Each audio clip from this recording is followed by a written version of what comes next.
Majina yangu ni Brian Ngika, na nafanya kazi ya beauty, kazi ya kunyoa, kushuka dreadlocks, kufanya massage na hata kupaka kucha.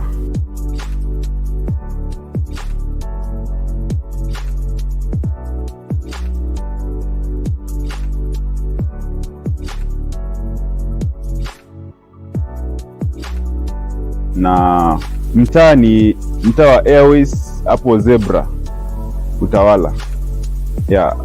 Na unatazama Sound Candy Talk. Watch, share, like, subscribe.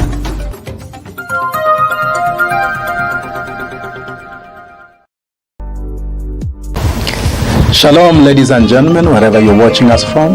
This is your most loved show.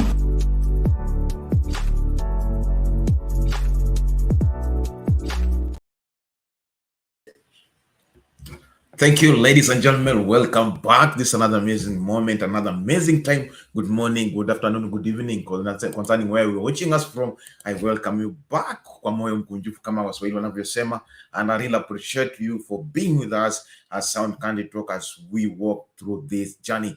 Today I have something amazing, another amazing episode where we'll be coming up with the direction of where we'll be looking into the church bullet. That's our new program that we'll be rolling it down every week. So don't miss this and be parcel of it. So if you haven't subscribed on Sound Candy Talk, please subscribe. Also share to your friends so that they can also know and share about this.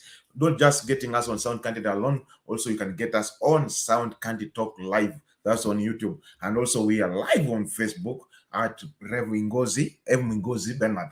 Also follow us there so that we can have this conversation and make Kenya and also decide what's good for us. And today in our episode, we're looking about the church and what's happening in the church for the led, because many things happening right now. That's false doctrine, false prophet, giving people false teachings about Christ, misquoting the Bible and making the Bible to favor them so that they can be able to achieve their goals, not spreading the gospel. And to me, today, I have our guests who will be helping us to analyze and to understand about the crisis where the church is going to. And before the segment close, we will be looking about the church and the relationship with the politics. Where's the church taking the politics as the way Ruto and the people and who went to the State House to pray?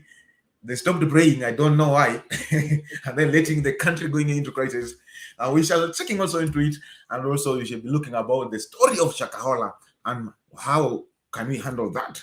And also before we close the segment, we will be looking at about the TB Joshua. Please, I urge you to subscribe. This is the first time coming across the channel, and we will be happy for you being a part and parcel of Sound Candy Talk. Please share the video, share the link. Tell somebody to watch with and be part and parcel of this, because we will be bringing breaking news and also bringing the discussion over the church matters on this session that we call the Church Bulletin. So don't miss this and be part and parcel of this. Welcome our guest today.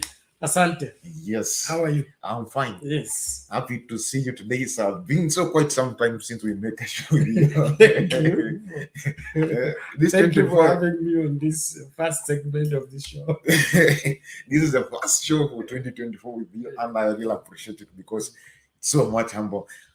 Before we roll down, just to remind the viewers your name. Some of them are. Ladies and gentlemen, I'm happy to meet you. I'm Bernard, and this is Sound Candy Talk. Yes, thank you. Each and every one, we really appreciate. We'll not go for so much, but we'll go direct to the discussion of the day, whereby we'll begin by the story of Shakahola. Many things have been happening, and the judges have been ruling out about the case of Shakahola, where Pastor Mackenzie killed many people and more than 400 people, and we see the crisis that the government is taking opinion on it. Also, the law is taking opinion in it, and also the church. The church now is silent on it. The church is not talking even more about it. Now, the Shakahola thing is regrettable from all angles in terms of the society. Of course, our hearts go out for the families that lost their loved ones in that saga. But the Shakahola issue is it looks to be a very deep issue than what meets the eye. You look at the way the government is treating it, and also the way the church is distancing itself from the whole thing.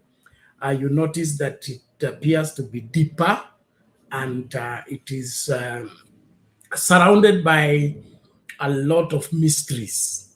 That means the digging further will expose many, many other things that are underlying. And so the government control and the blocking out of the media, it reveals great things that must have taken place, that they wouldn't want them to go public. But the cause behind the Shakahola should be our concern. You know, when something like that happened, we have deaths to that magnitude. We have had so many, what are they called, versions of the story. There is the church, the pastor, who is the priest of Shakahola, who was alleged to be the priest of Shakahola and presided over the deaths of the people. There is also another angle whereby the business people were using Shakahola to get people and sell body parts. So it appears like the church was the smoke screen to cover up a syndicate that was meant to sell out body parts, kidneys, and all that. So it's like people would be called. Then when they go there, they get whatever operated, their body parts are taken. And if they don't survive, they are buried and things like that. So we are looking at a very confusing cobweb of many happenings. Now, the place of the church, it's been very disturbing of late that the church has provided a hideout for many ills. And business people and politicians are finding that the best place to go and hide your evil is in the church. And so what we are experiencing from the Shakahola and every other thing that is taking place is when the church stopped being the light and became darkness. When you're speaking about the church coming, stop being the light and coming the darkness, what do you, somebody is asking, what is about that? So please let us to understand. Jesus said, he said, I think it's in John chapter 1, he says, the light came, okay? But people loved darkness, okay? When people are doing dark things, they will not want to come to the light, okay? So the only way for people who are doing bad things, evil things, being comfortable to be in the church, it means the church has provided the darkness they need. Okay, but if you are coming to light, your dark life is going to be exposed. You will always run away from the light. Okay, so what is happening here is that it appears that the church has stopped being the light, where people would go and their sins be exposed, and they feel vulnerable, they feel exposed, and so they wouldn't find a hiding place until they are repentant and then they get converted. But now the church seems to be providing a cover-up for everything. And so instead of it being the light that exposes the dark in the society, it has become the darkness that cover up the darkness in the society, which to me is the greatest indictment against the church and the preaching of the gospel.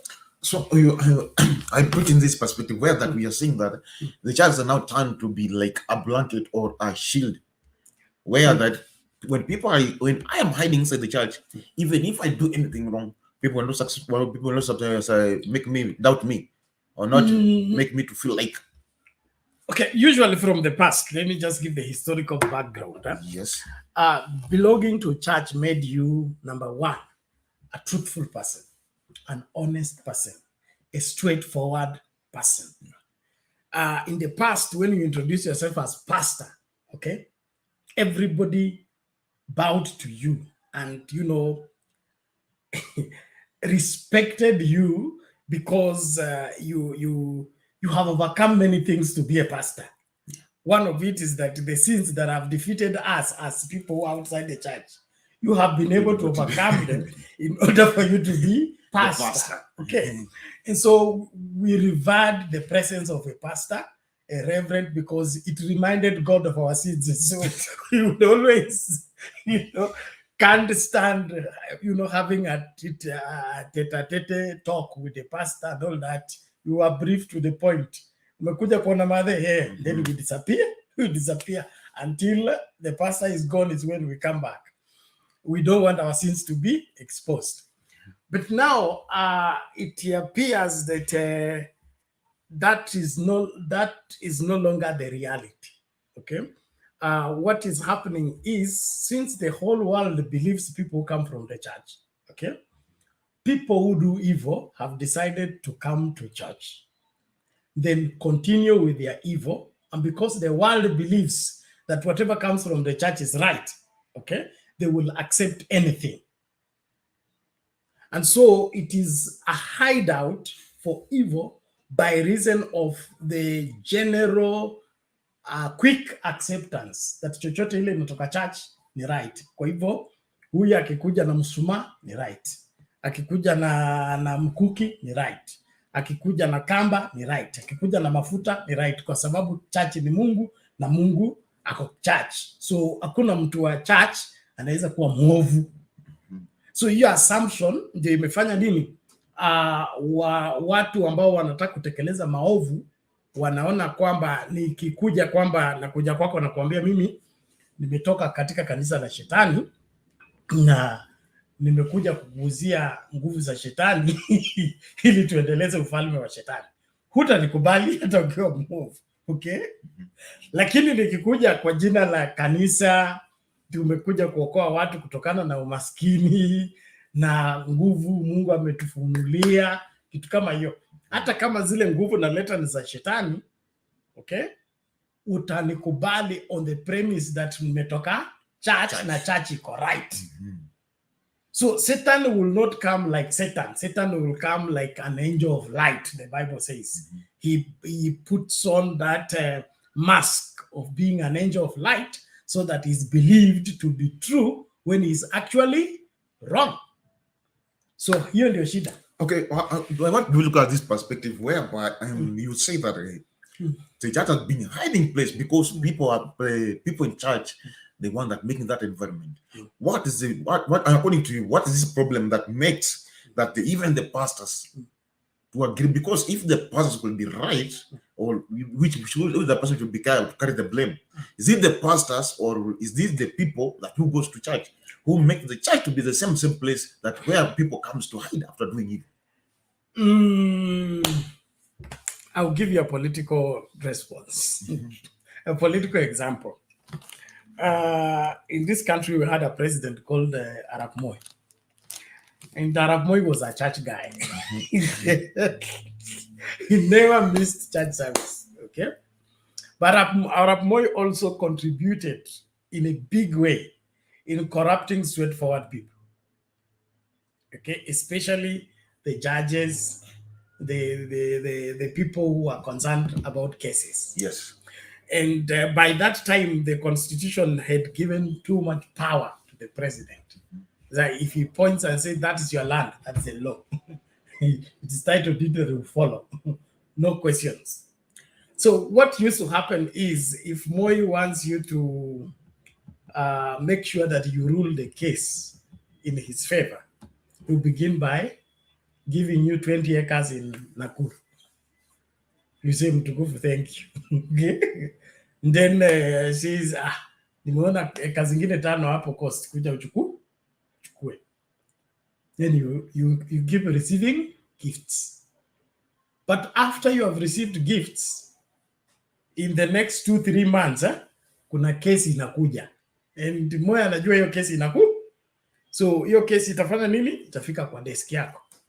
Then he wants it to be ruled in its favor. So atakupigia simu. Mbia hiyo kesi, hakikisha mimi ndio winner. Sema, no, I must rule according to the law. He said, okay, you can rule according to the law, but you should tell us where you got the land in Nakuru, and where you got the 5 acres in Mombasa. Yes. So, Mr. Clean, tell us how you acquire these things. Then from there we can discuss. Wow. So you get cornered by reason of the gifts you've been receiving, which are bribes ahead of time. So kila ambacho kimefanyika church ni ile hali, kuna masuala mawili. La kwanza ni Ukristo wa nje usiohitaji kubadilika kwa ndani. Wokovu wa nje usiohitaji kubadilika kwa ndani. Kanisa la kitambo lilikuwa ina insist moyo msafi, nia njema, utakatifu wa ndani. Okay? La leo ni wewe ukuwe msafi, upige picha zako za Instagram na hizo zingine za kuapia, na bora umekaa mnyoofu, unachukuliwa kuwa nini? Mnyoofu. So tumepinde ndani, lakini nje tunakaa straight. So katika hiyo hali kuna ile ambayo ni pressure juu ya wachungaji. Okay? Wachungaji wanaoheshimiwa ni wale wasafi, ni wale wanavaa nguo current, suti ambazo ni current, fashion ambayo inafaa, wanaishi sehemu ambayo ni nzuri, wana gari ambalo ni nzuri, mke mrembo, watoto wanyofu. Okay? Hiyo maisha hayawezekani kwa sadaka ya kila siku. Unaona? Utahitaji hela nzuri ambazo zita keep that lifestyle. You keep within the fashion and keep within the expectation. So what happens? Huyu mtu muovu si amekutumia suti kutoka Turkey, ingine ya Italy. Okay? Na amekuja anasema nataka kuwa mzee wa kanisa. Lakini hataki kuokoka. So we can look at this perspective. Okay, you reminded me because you see, when you read the Bible in the story about Elijah, so Naaman missed the double portion because he followed the gift. Gehazi followed the sadaka. The sadaka. Yes. So he missed the double portion. So that's what's happening in the church today. Yes, sasa kuongozwa kwa nje. Tunatembea kwa macho, sio kwa imani. Unaona? Imani ni kwamba hata leo niko chini, lakini naamini kwamba Mungu atabadilisha story yangu kesho. Kwa hivyo nitavumilia katika mateso kwa muda ili nifanikiwe hiyo kesho. Shida ni kwamba hatuna ile hali ya kungoja kesho. Tunataka tukule leo, tuvae leo, tung'are leo, tupigiwe makofi leo, na hakuna muda wa kungoja. Na katika hiyo hali tunaingia sasa katika majaribu ya kufanya nini? Ya kununua mafanikio badala ya kungojea mafanikio. Kufanya nini? Kuhadaa watupatie hela pasipo kumtegemea Mungu, azungumze na watu watuletee hela. Sisi tunaenda direct. Okay? How do we get the people to do what we want to do? We must get for the people what they want. Ukienda kuvua samaki, haupatii samaki kile kitu samaki kulangi. Unaleta kile kitu samaki inapenda. Ndio samaki ikikuja kukula inakuwa inanaswa. So watu wanataka nini? Mafanikio. Watu wanataka nini? Wachawi wakufe. So tunatafuta dawa ya kukuulia wachawi wako na kumalizia wanawatezi wako, na hiyo mambo tunajua matatizo yako ndio atakuleta kanisani. Kwa hivyo hatuwezi kuyatatua kwa sababu tukiyatatua tutaenda. Halafu Hey, ladies and gentlemen, thank you for keeping with us. Please let us continue sharing. This discussion is getting hotter. Although you're going out of the topic, but you need to understand it better as it will be so that we can drive. Please, if you have the question, put on the comment section so that we can read and be part of that your question so that we can discuss it out and also we can contribute towards that. This is South Canto. Please let us share a link. Let us invite someone to watch with and be part and parcel. Before we go to the break, I just have also another query. The story of Shakahola brings trouble because, okay, and this is you're bringing the perspective where that I've seen that. That's why the pastors or the board of the church, they stand up to speak. But the worst thing, I've never seen the board of the church being consistent to what they speak. What can you speak about? Because if the issue of the Shakahola, the board of the pastors stand up and they speak when the matter was still hot. But after that, they went silent. No, there is a challenge in Kenya, particularly, as far as a church organization and accountability is concerned. The other nations have church bodies that are in charge of disciplinary measures, and wayward pastors or wayward church ministers have a way of being controlled or being called to order when they get out of order. The challenge we have in Kenya is that everybody is for themselves. You will notice that you will get young pastors who claim they are apostles and they are the apostle of their ministry. They are apostles and they are the apostle of their ministry. Meaning, after them, there is no other. No, yeah. After them is God. Okay? That means that when this person deviates, there's nowhere to report them. There is nowhere to discipline them, including the board that they have selected, that committee, the committee that I have appointed. Will it call me to sit me down and tell you appointed us, but we want you to clean this and this and this? This is impossible because it is impossible because they are my children. I'm the one who gave birth to them. I'm the one who appointed. You are like the God. I gave them the privilege to serve. And so what happens is when accountability is not there, yes, evil creeps in. Okay? When you are the ultimate in whatever you are doing, it becomes very difficult for you to do what is right. And that is why we find that phrase in Psalms 139, where David refuses to be left on his own. Okay? I call it, he presents himself for checkup. When God has not checked him for a while, he presents himself. He says, "Search me, O God, and know my heart. See if there be any wicked way in me, and lead me in the way everlasting." Meaning, I don't want to be the judge of what I'm doing, the intention of what I'm doing. I want you to tell me when I'm wrong. I want you to tell me when I'm right. Okay? Yes. That way I'm safe. I'm having somebody watching over me. Today, majority of the people in the church don't want anybody to watch over them. Okay? If you begin to question where were you, who are you with, why were you there, they say this pastor is becoming too much, it's becoming too nosy. Maisha ni yangu. Mazishi ndio yenu. So in the process, everybody's pushed away.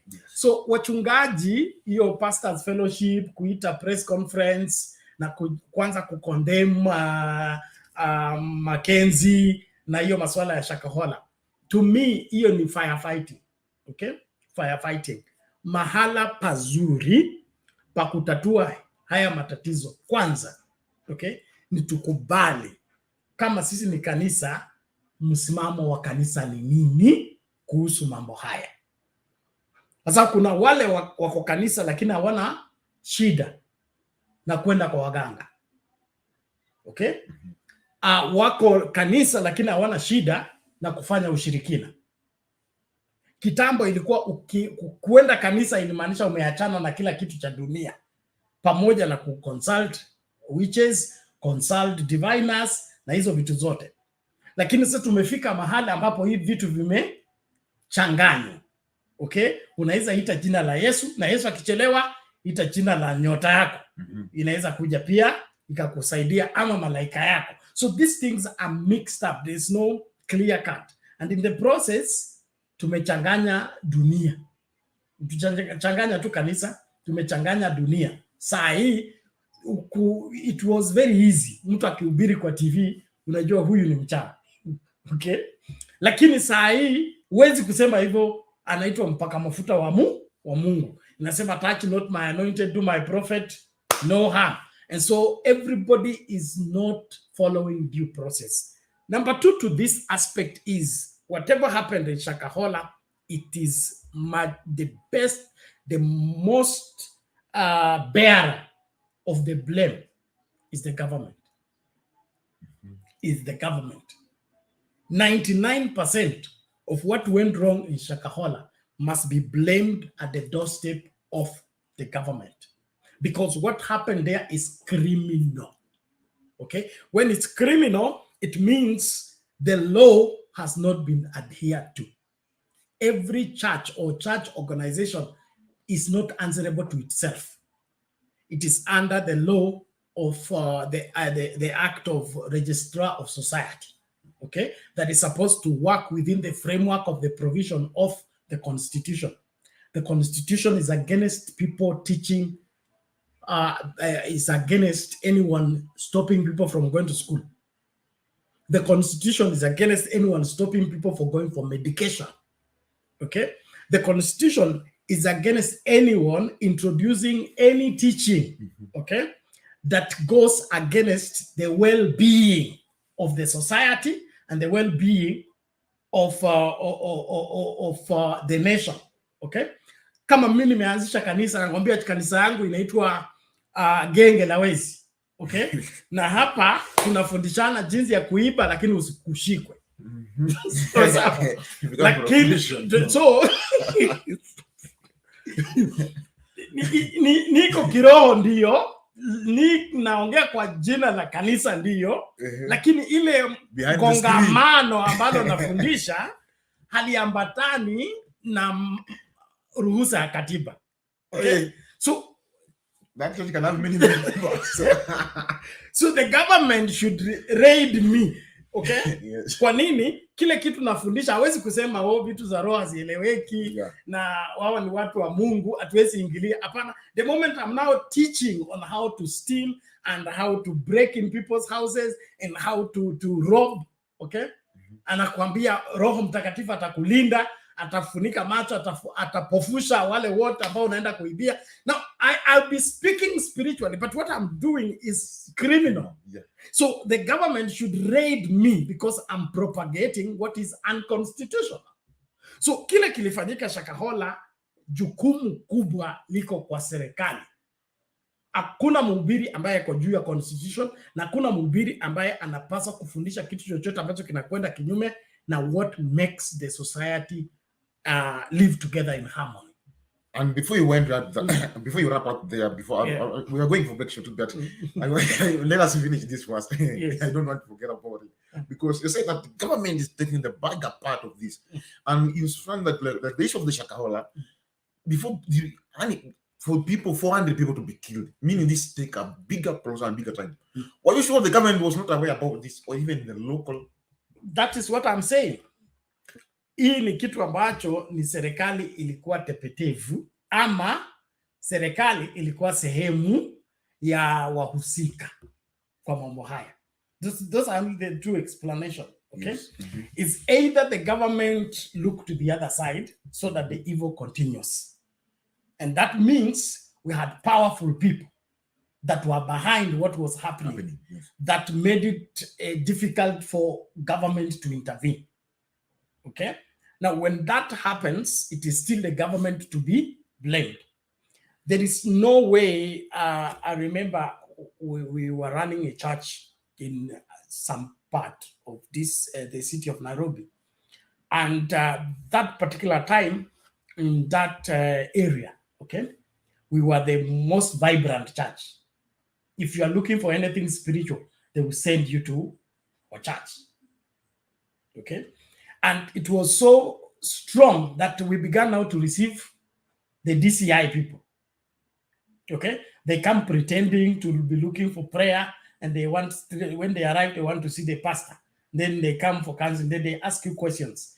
While they are asking you questions, you notice these are not church people, these are not members, and they are not ignorant people.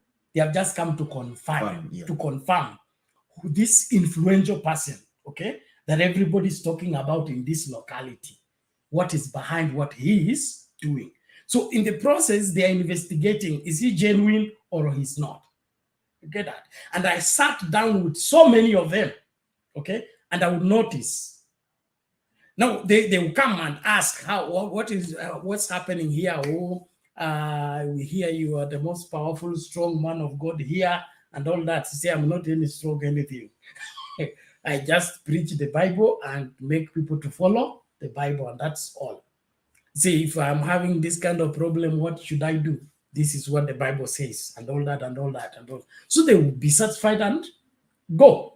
So hakuna vile mtu atarun kanisa sehemu fulani na aanze kupokea watu kutoka pembe zote za nchi, okay? Na serikali isijui.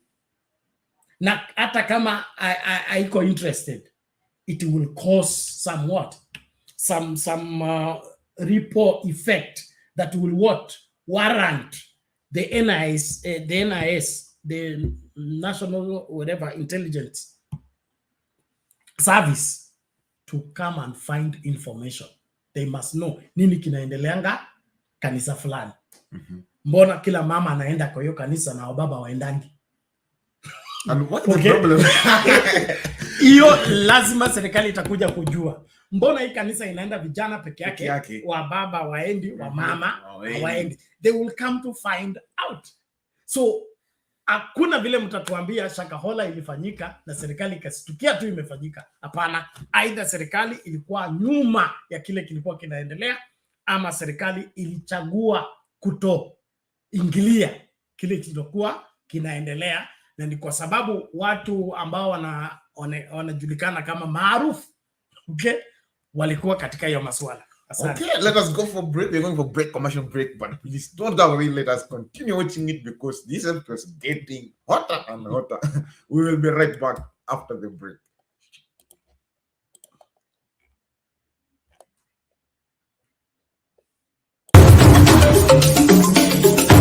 Sisi vilevile sio wote ambao wanataka ugomvi kwa sababu ya ugomvi. Niwaambia nyinyi ni wajinga mkimpata Ruto. Mkadhani tunawadanganya. Jeti ya Ruto. Hii maisha ya Ruto ni stress na ni stress. Mungu wewe umetukosea. Sasa tumesema siku ya Jumatano.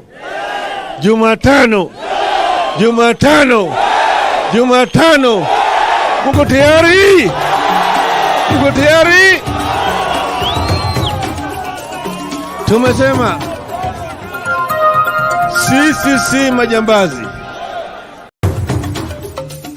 Tunaingia vijijini, mijini na hata jijini kukuletea taarifa mchana kutwa. Usiku tunaketi kitako, tunadadavua tukichanganua taarifa na makala muhimu yanayokuhusu wewe na familia yako. Ungana na Bernard Ngozi kwenye Open Forum Political Show kuanzia saa 4 usiku hadi dakika zake kila siku ya wiki kwenye Sound Candy Talk. Tukutane Sound Candy Talk.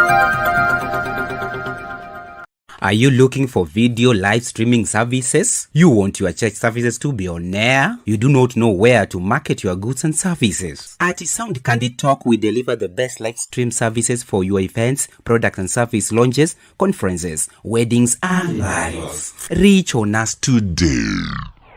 We provide live UHD broadcasting for church services, talk shows and podcasts, weddings, live bands, products and services launches, webinars and trainings, Zoom meetings, conferences, seminars, exhibitions, and virtual concerts. We help your event, trainings, shows, and so more to the world through internet broadcasting in UHD. We provide from 1 to several camera setups and integrate graphics to live in your live streams. For more information, contact us through +2547 18454585 or email at soundcandytalk@gmail.com. Sound Candy Talk, making sense of our politics, is seeing live for the mouth.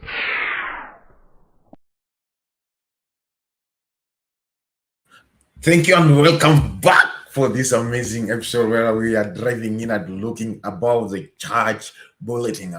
Instantly, we are looking about the incidents that have been happening in the church today, and we begin with the incident of Shakahola. And if there's another instance that you can feel that is happened, please just text us or email us on the email of Sound Candy Talk, or also you can text on WhatsApp the number scrolling down the screen. And it will be better because so that we can know what is happening, because these issues that are being happening, we don't address them, and also the government has given the via tweet, so we're supposed to address them so that we can know where we are going and we can have the solution. If you are feeling that somebody is doing something against the will or the right to doctrine, please just email us or send to the WhatsApp so that we can discuss and we can check the matter out and see how can we help the Kenyans so that the Kenyans can be a better place. Because the most I've realized that the people who have the many problems are the women, and the one that who goes to such a kind of churches so much so that they can get a solution. I don't know why, but we shall be checking into it. I don't know why women, so that because in every place where you feel there's like such a scandal, you find the bigger percentage or the bigger number that have been affected are the women. I don't know why the problem are with the women, or because they are easier to be converted. I don't know, but we will be checking close to it, and also be looking about the next segment. For this second we will be looking about also about the TB, Joshua. But before we go there, please let us, as we wrap up the issue of Shakahola a little bit, what's happening in the national or everywhere, but we find the women are the most affected people with such like matters. Okay, I would not say that it's majorly women, but probably whenever there is a problem, especially the family, the people will be first to be more concerned is the mom of the house. Okay, if you have like what the Bible says, that a wise son is makes a glad father. But a foolish one is a burden to the mother. Yes. So kama ni mzigo ni mama anabeba, kama ni pongezi ni baba anapewa. So hapa tunaona kwamba shida nyingi za jamii zinabebwa na kina mama, na si kina mama ndio wana suluhisho.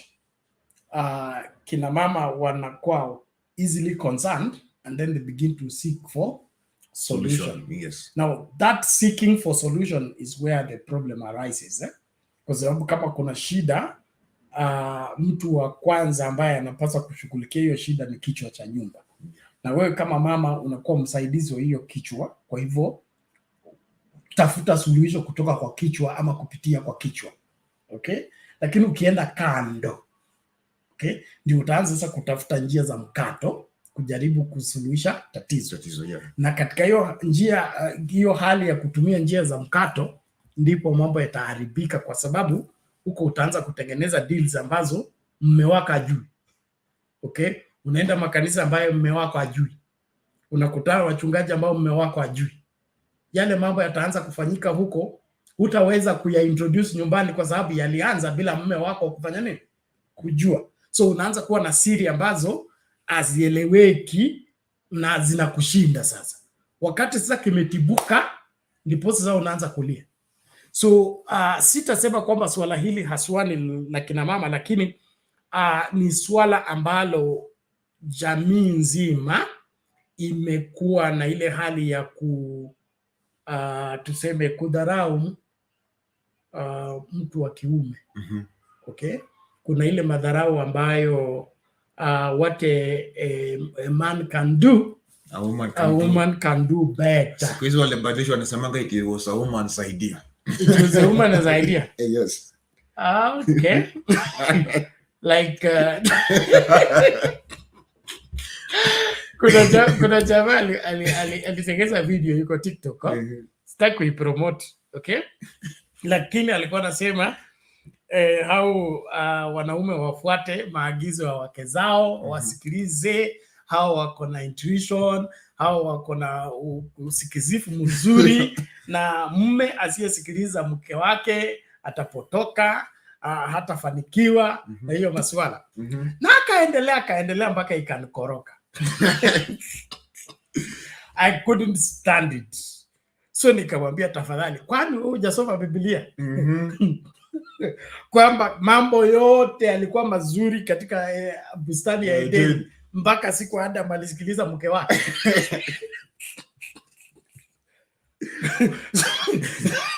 Then punishment ya Mungu kupeana kwa Adam, mwambia kwa sababu ulisikiliza mke wako.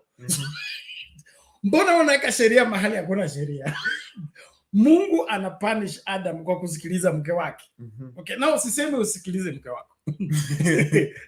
Sisemi usimsikilize mke wako. Yes. Nimesema tu kulingana na Biblia mambo huharibika wakati mume anaacha kuwa kichwa na anaanza kufuatana na nini? Na mke wake. Yes. It happened in the Garden of Eden. It happened with Samson. It has happened everywhere. So to see, it's not a gender issue, okay? It's not a gender issue. I'm not saying that you shouldn't have a female boss. Najua watu what misinterpret. It's not having a female boss. I'm talking about husband wife. Okay. In that framework, husband wife. Kuna wale ambao wana stretch hiyo kitu wanapeleka mpaka kila mahali. Ati mwanamke akiongea huwezi kusikiliza kwa sababu utakula tunda ambalo alifai. That is not it. This misinterpretation of the Bible. I'm talking about in the framework of husband and wife. Okay? When the husband stops leading the wife and the wife begin to lead husband, that order is out of order. And as long as it's out of order, it's against God.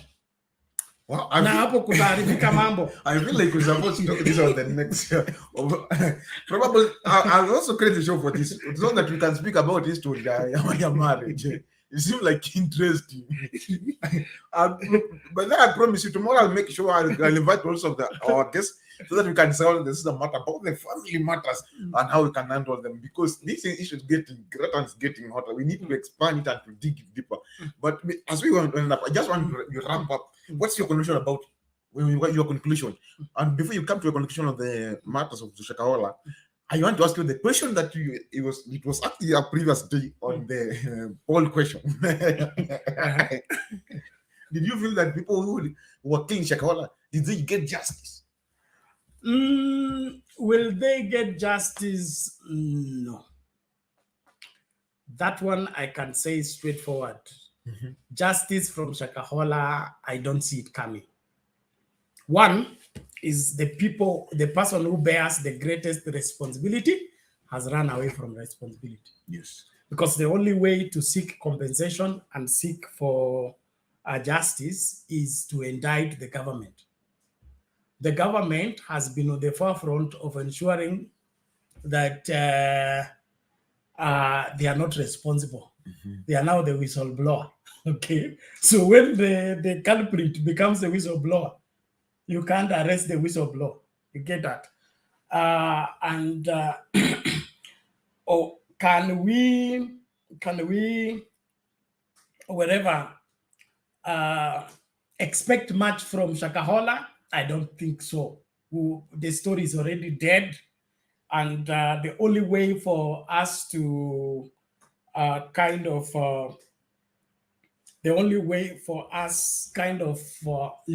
seek redress is maybe a new regime comes into office, and then it establishes a commission of inquiry that is going to dig into understanding what happened, and then probably the key people who are involved can be called to book.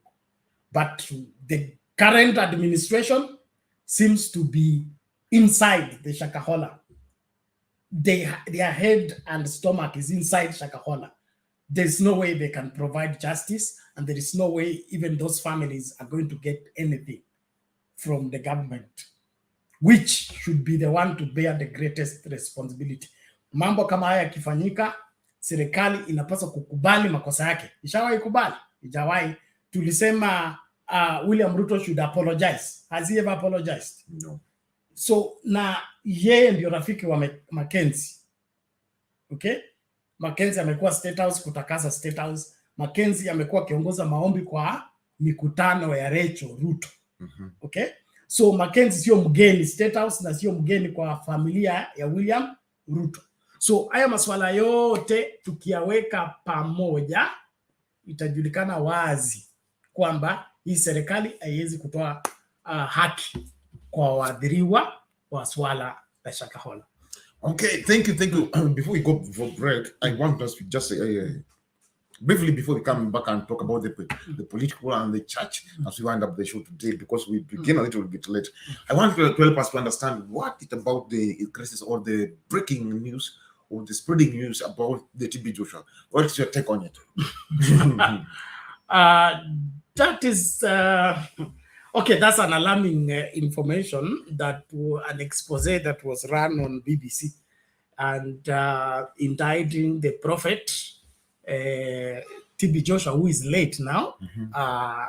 He passed away, and so we are looking at a story coming out after almost 3 years of somebody passing away.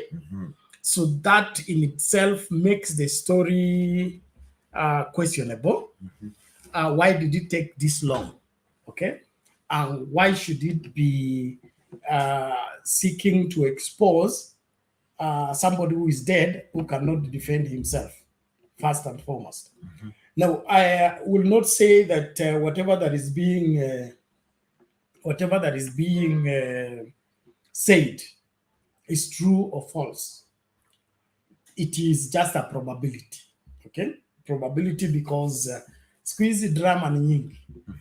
Drama ni nyingi means you can get people to act anything you want them to act and make it look as believable as possible. But it gives us an incentive on what we need to be looking for when we get into relationship with the environment. Yes. The church environment has always been assumed to be the safest place on earth. Okay? And like I said at the beginning, that safest place on earth has become the most insecure place because it is least suspected. So the criminals can go and hide there because niko na rafiki yangu ambaye kabla okoka alikuwa mhalifu. Okay? Na alikuwa mhalifu, sio mhalifu wa hivi tu, mhalifu ambaye anatafutwa na polisi. Okay. Anajulikana kwa hii area, yeye ni mhalifu na polisi wanafanya nini? Wanamtafuta. Na siku ile kuna msako, hapatikani. Msako ikiisha tu anaonekana.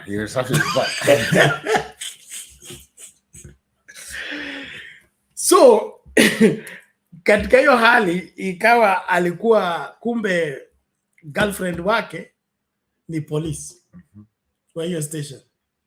So siku ile kumeamuliwa kwamba kuna msako, girlfriend anakuja anamchukua na hiyo gari ya polisi anamweka kwa police station. Polisi wamezunguka mtaa mzima wakimtafuta, hawezi patikana kwa sababu wamemwacha wapi? Nyuma, kwa police station.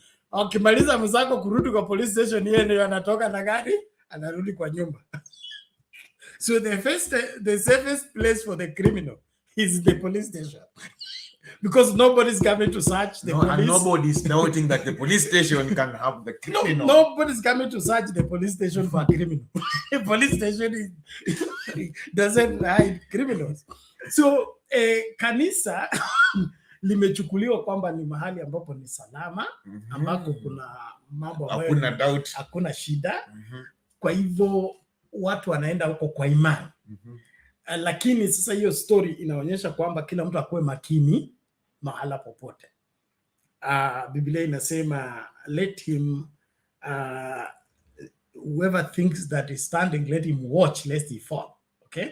Kukuwa makini ni mojawapo ya matakwa ya Biblia kwa kila Mkristo. Not every place written safe is safe.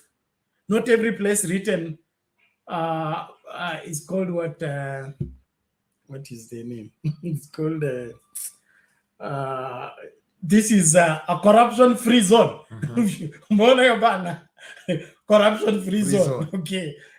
But does that lock out corruption in the place? No. It could be the corruption in this place is controlled, so it is not exposed. So what we are simply saying is that kila mtu akue makini. Okay? Na jiadhari kila mahali. Usiende mahali alafu unaamini kwamba hapa ni patakatifu, kila mtu hapa ni mtakatifu na kila mtu hapa kutafuta Mungu. Kuna wengi ambao wamekuja kanisa kutafuta vitu, kutafuta watu na kutafuta mali. So lazima ukue makini. Ukiongeleshwa na mtu awe mtumishi wa Mungu mtakatifu, akiongea hivi mafuta inatiririka. Okay? What is he up to? What's the motive behind his ministry? When he calls me closer to himself, what is he looking for? Okay? You must be keen. And that's why the judgment of what is right and wrong is left for you. Okay? It's not through, there is a lady we were interacting with yesterday, and she was talking about the Old Testament prophets. Okay?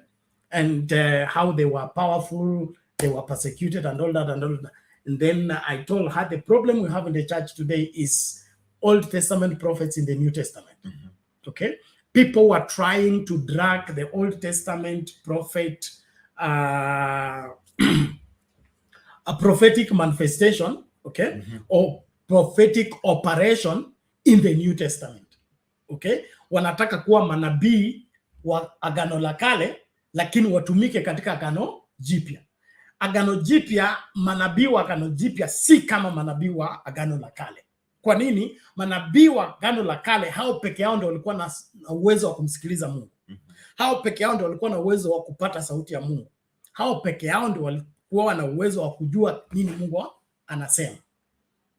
In the New Testament, kila mtu anajua kile Mungu anataka. Kila mtu anajua kile Mungu anakusudia. So nabii yeyote ambaye anakuja kupatia ujumbe kwamba ametumwa na Mungu, okay? Na huo ujumbe wewe huna ile inaitwa nini? Inner witness ya kusema hii kitu anasema hata nilikuwa nimefikiria kuhusu ama nilikuwa nimeomba kuhusu. If it is brand new, then unajua hii ni shida. Okay? Ladies and gentlemen, we'll take a short break. We're coming back shortly. Stay tuned. Kama una swali weka hapo kwa comment section, tutakujibu ipasavyo. Asante sana.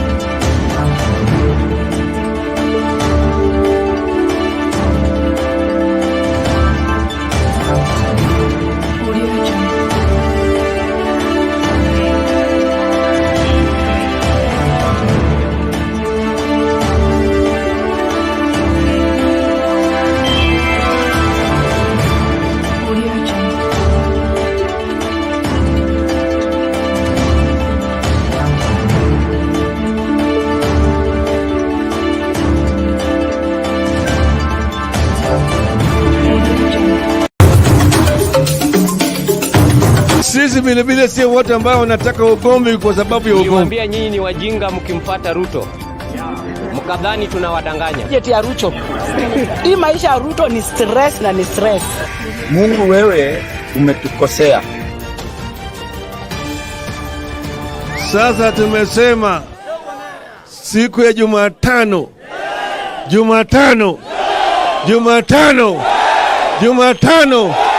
Uko tayari? Uko tayari? Tumesema sisi. Majina yangu ni Brian Ngika. Na nafanya kazi ya beauty, kazi ya kunyoa, kushuka dreadlocks, kufanya massage na hata kupaka kucha.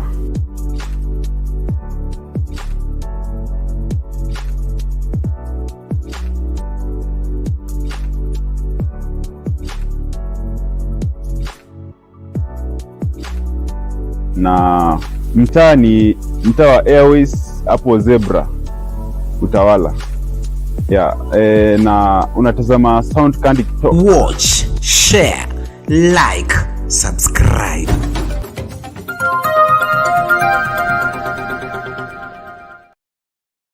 Thank you and welcome back for the last segment and the last part of the show. Indeed, this has been a great show. And I urge you, please share the link so that the person can get and watch over it.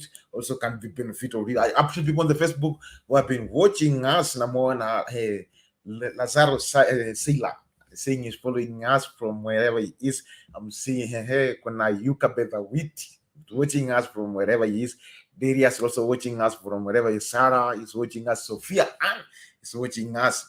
Thank you for those who are watching us. Please just tell me where you're watching us, and if you have the query, you can post it down there so that we can discuss it out and help you to understand it better and get a good revelation about it. But tomorrow, I promise you, I'll bring the segment about the family and the matters of the family so that we can understand the matters of the family well. But before we go that, let's go into the segment today by looking about what is the relationship and how is the capability right now about the church and the politics.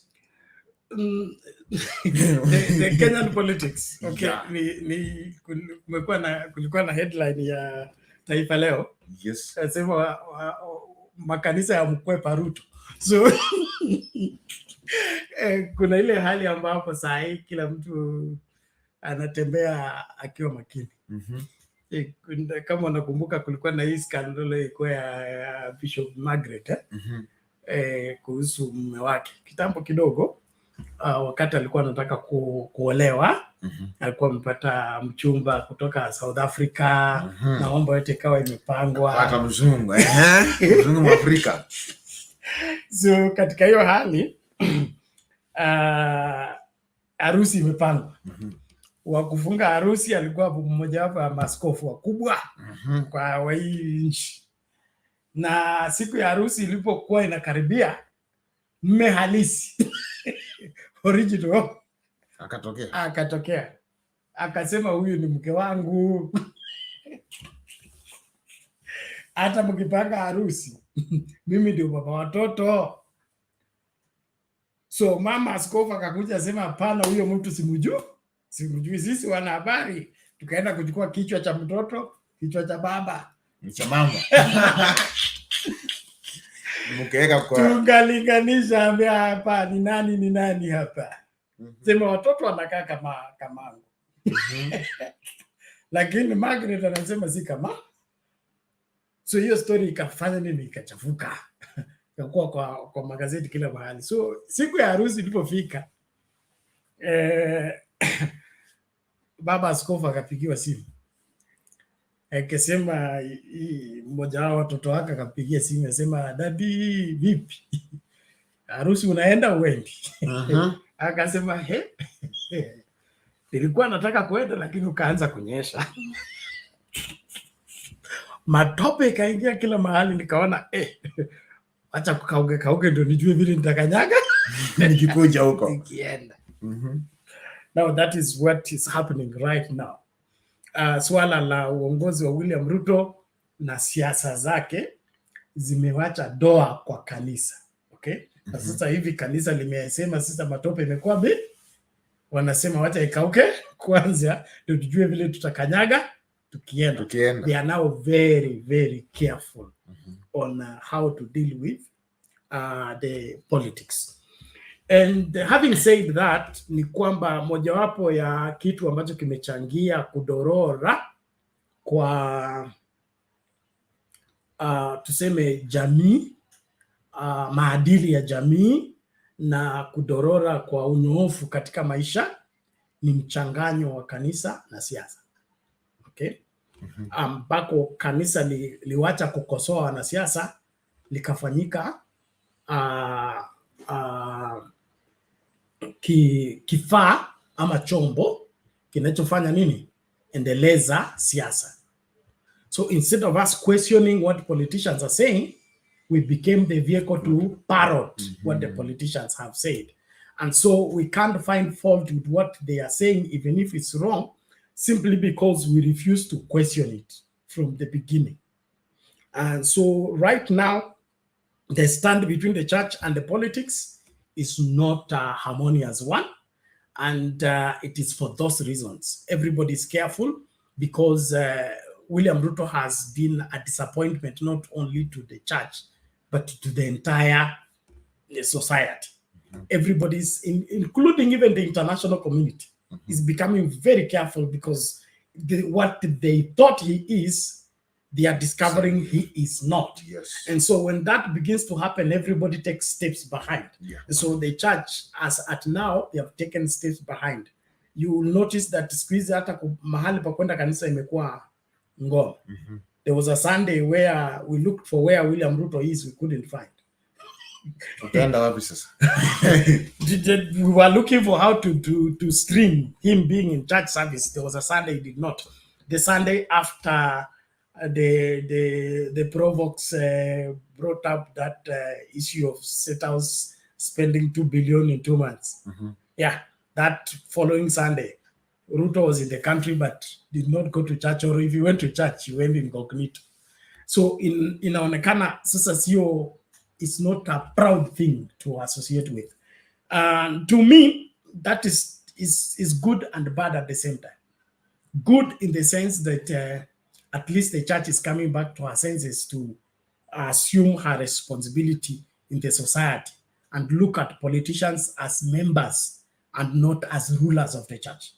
It is wrong for any politician to come to church and lord on the pastor, lord on the church leadership. They are not given authority in the church. The authority in the church is in the church leadership. You will have political power. You can be the president of the nation. But when it comes to church leadership and church operation, ukikuja kanisani, wewe ni mshirika. Unakaa uko nyuma, unapokea injili kama mtu mwingine. Preferential treatment, okay, should not be there in such a way that kwa sababu rais amekuja kwa kanisa, so mchungaji pia akuwe careful, hawezi kuhubiri hiki, hawezi kwenda kinyume na hii, hawezi kukomea hiki kwa sababu kitamkwaza rais. When that begins to happen, then the church is no longer doing what it's supposed to do, and that is part of what has happened. Uliona ile bishop alihubiri kuhusu ahadi, kwamba dawa ya ahadi ni kungoja. Hata kwa misemo ya wahenga haiendi hivyo. Wacha kwa Biblia.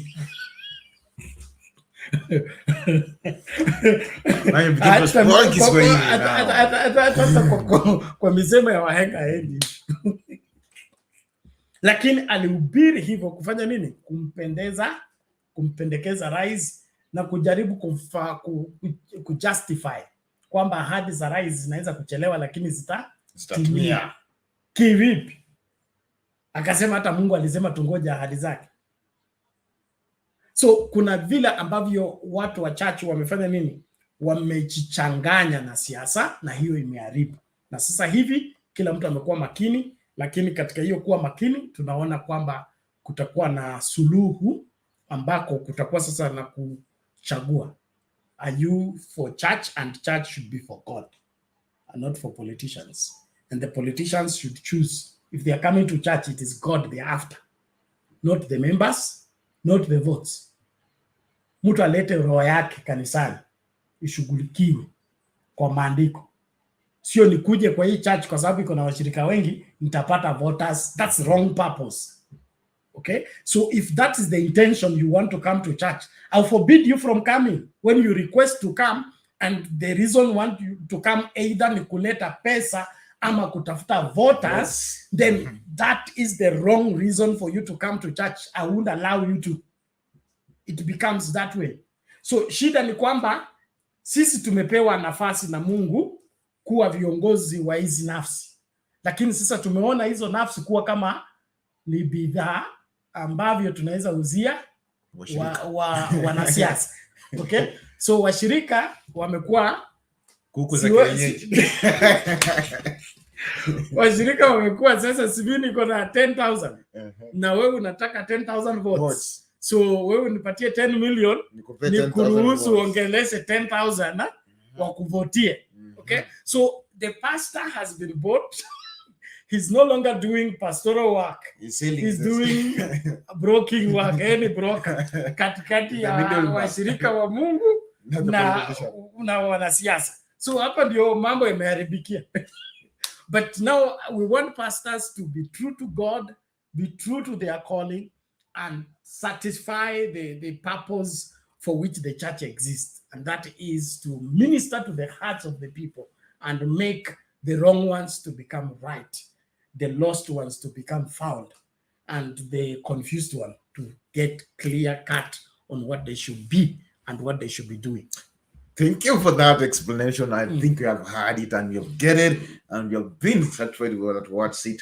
I appreciate for those who have been asked up to this right minute. Please let us continue subscribing, liking, sharing, and promoting Sound Candy Talk, because with his life and change the perspective of each and every dimension. What I will urge you as we close up the show, please let us stand up and know what is the right thing or what is the best thing to do as Kenyans, because where the Kenya is going, we need to be firm and we need to stand firm. But I promise you tomorrow I'll be bringing you matters about the house. Now what about Moana na Kualeka and the drama inside the family. So tomorrow we'll be looking into towards it and you know why many girls are being slaughtered this day because of stories and relationships. So let us look at what's that tomorrow. Don't miss this episode. Please invite somebody, come, let us look about this, let us discuss this out, and let us pick this out. And if you feel you can contribute towards the show tomorrow, just email me on the email or text me on the number on the screen there, and it will be better and it will be great, so that we can discuss this out and we can have the solution and we can know where the problem is so that we can fix it. And tonight, also don't forget about, we'll be meeting on Political Open Forum. So I invite you, don't miss it from 10 p.m. So don't miss this. Let us meet there on Political Open Forum, where we discuss the matters affecting our Kenyan and about the political Kenyans, and we bring it clearly. And soon I'll be bringing you in my county. So be ready for that. So as some kind of way, this 2024, we are going great and we are going big. So don't forget to subscribe and like and share so that we can be part and parcel of this amazing growth of our nation. Until next time, bye-bye. Tunaingia vijijini, mijini na hata jijini kukuletea taarifa mchana kutwa. Usiku tunaketi kitako, tunadadavua tukichanganua taarifa na makala muhimu yanayokuhusu wewe na familia yako. Ungana na Bernard Ngozi kwenye Open Forum Political Show kuanzia saa 4 usiku hadi dakika zake kila siku ya wiki kwenye Sound Candy Talk. Tukutane Sound Candy Talk.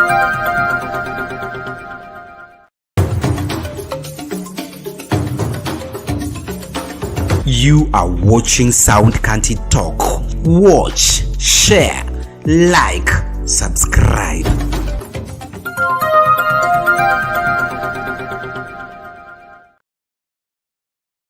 Majina yangu ni Brian Ngika. Na nafanya kazi ya beauty, kazi ya kunyoa, kushuka dreadlocks, kufanya massage na hata kupaka kucha.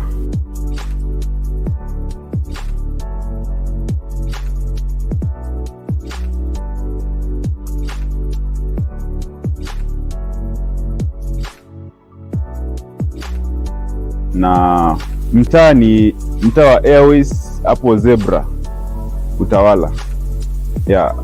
Na unatazama Sound Candy Talk. Watch, share, like, subscribe.